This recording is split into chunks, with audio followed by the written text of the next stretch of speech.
Makse, Opa! Pa Amelka, molim te.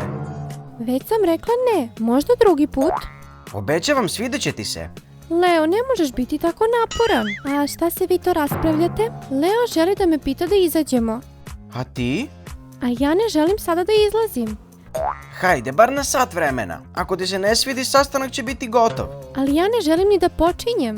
Zašto joj dosađuješ? Ona ne želi da ide. Amelka, obećavam, ponašat ću se prema tebi kao prema princezi. Jel znaš kako su se ponašali prema princezi?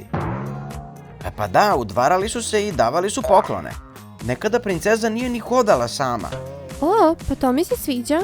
Amelka, ako pristaneš da ideš na dejt sa mnom, nosit ću te u naručju ceo dan. Ceo dan? E da, obećavam. Pa, onda se slažem. Au. Hoćeš je nositi ceo dan? Stavit ćeš je na pod za 5 minuta. Hajde da se kladimo da neću. Ako Amelkina stopala dodirnu zemlju, nosit ćeš kostim klovna celu nedelju. A ako nestane na zemlju, daćeš mi $100. Dogovoreno. A Ginny, preseci.